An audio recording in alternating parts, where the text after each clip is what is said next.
How's everybody doing? My name is Anthony Brian Logan, and today I got to tell you about my experience at a Jordan B. Peterson event. Now, as you can see, I did not get lynched. I'm perfectly fine sitting here in front of you, talking and smiling. Nobody was outside of our hotel room with a cross, burning it KKK style. No racial incidents happened at the event. It was nothing but a love fest, as my man Dave Rubin would say. I spoke about this on my podcast, which is on Patreon exclusively. If you want that podcast, I'll link to it in the box below. But I felt like this deserved its own video because it was an experience that, in my opinion, you don't really have too often. It was most certainly a night to remember. And I also want to dispel any kind of myths and rumors that are out there about Jordan B. Peterson and also Dave Rubin, who was also there. Now, this was in Nashville, right in downtown at the historic Rubin. I'll place a picture of that on the screen before you.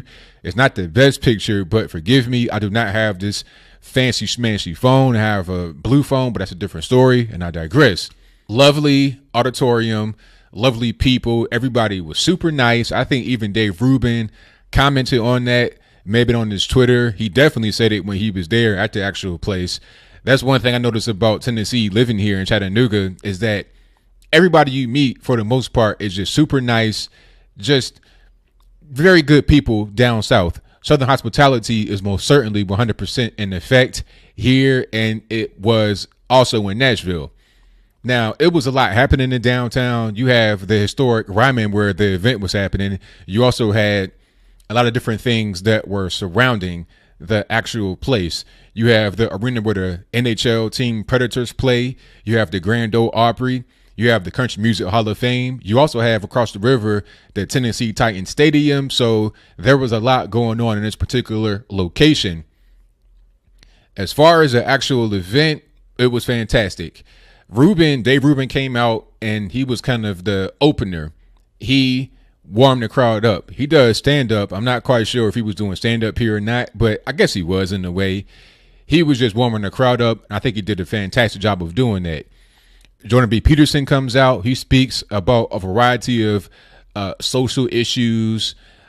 He was really kind of getting deep into philosophy, which is why we went to the actual place, is to see him speak about certain things face to face. One thing Rubin said, which kind of stood in my mind at the actual event, is that usually when people are watching Jordan B. Peterson's videos and also to a certain extent Dave Rubin's videos, you do it alone, or it's a solitary experience, even if you're not by yourself. You know, you may be at work surrounded by people, but you have on your headphones, so you're not disturbing anybody. Either way it goes, it's just you listening to it. You're not hearing it alongside somebody else.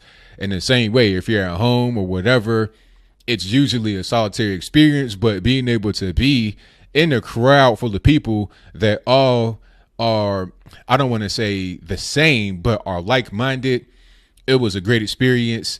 It was packed from rudder to the tutor in the Rubin. And to get back to the actual event and what was being said, Peterson brought up an article I did a video on a little while ago on his channel.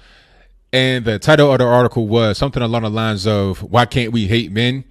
He broke down the article on stage as he was reading it. He just gave his point-by-point, play-by-play analysis of it. He did a fantastic job. As I said in the other video, one thing he derived from the article was that this person who says, "Why can't we hate men?" basically trying to make excuses as to why you're able to hate men in general.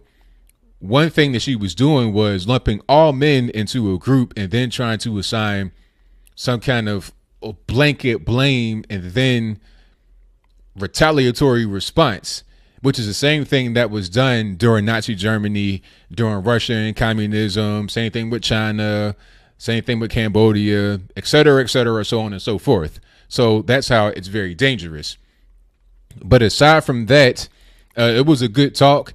They ended the actual talk with a Q&A from the crowd. It was some kind of app you could download and send messages that way. You couldn't just, yell out in the crowd. Oh, one thing I want to say about the event There was a zero tolerance policy on protesting, and there were no protesters there. Nobody screaming, "You're a Nazi," this, that, and the third. Nobody jiggling jars of coins or anything like that at Rubin, like what happened at a different place. It was all good. It was all love. Now, I saw somebody on Twitter talk about, oh, why are these events mostly white, this, that, and the third? I mean, ask yourself this.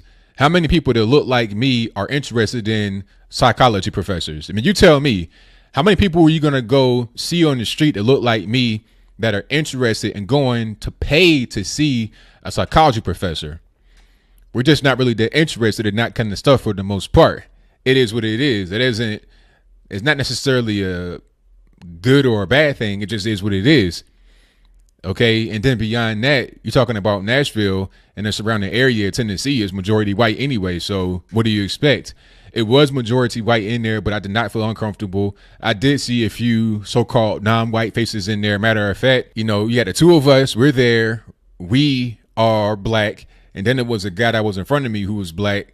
I didn't really scan the audience looking for black faces, but the point is, yes, it was majority white, but I did not feel uncomfortable. I would feel much more comfortable at a Hillary Clinton rally than I would at a Jordan B. Peterson event or a Trump rally or something like that, regardless of what the racial makeup is. That's totally irrelevant. The point is, are there people there that have similar mindsets to you? Are they like-minded people?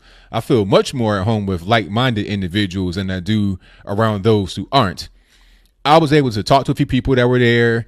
Everybody was nice. We were just having common experiences and sharing our experiences with each other. That really felt good. Hopefully he comes back to Tennessee. Rubin is talking about coming to Nashville again.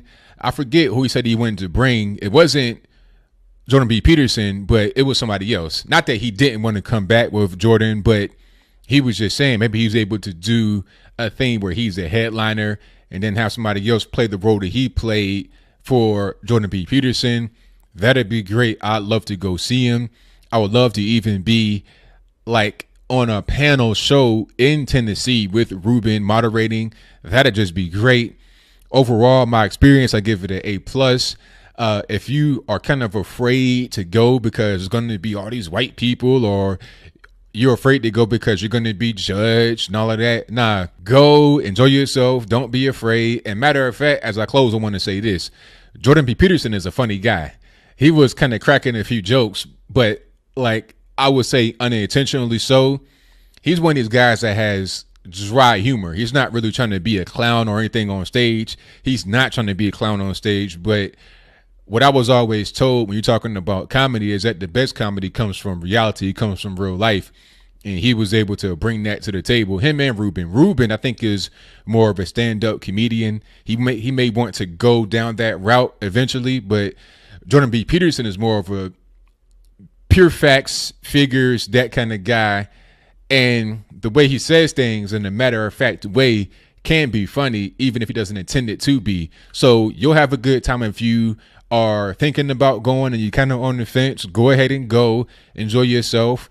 It's best to go in a conservative place so you won't have any kind of weird distractions from protesters or whatever who come there to disrupt. Before we went to the actual event, there were some protesters at a different place, and I thought they were there for Rubin and Peterson, but they were not. I would even go as far as to say that some of the so-called protesters in conservative places won't even mind a person like Jordan B. Peterson, because even the liberal people in a conservative place have some kind of common sense. I'm not saying they're 100% correct all the time, nor am I saying they're right most of the time, but I feel like in a conservative place, you're going to find more people that have common sense who you may not agree with 100% of the time than you would in a place like, I don't know, Bay Area, California, or somewhere like that. So that's pretty much all I got to say. Overall, we had a great time there. It was most certainly a night to remember. We're going to come back. He was in Atlanta the next day, which is only about 90 minutes away from me. That would have been great to go to, but I was Glad I was able to go to Nashville and experience their downtown, all the sights, all the sounds. Definitely go if you can, I don't know, fly, drive, or whatever to the next destination that a person you want to see is going to. Do it. Pull the trigger. You know, you only live once. I don't want to be cliche, but that's just the reality of it.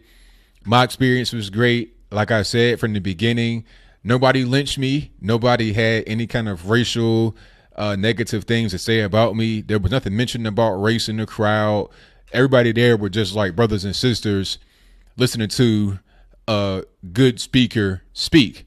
So whatever your comments are, please let me know in the comments below. And that's all I got to say for this video. If you like what you heard, please comment, rate, share, and subscribe. Peace.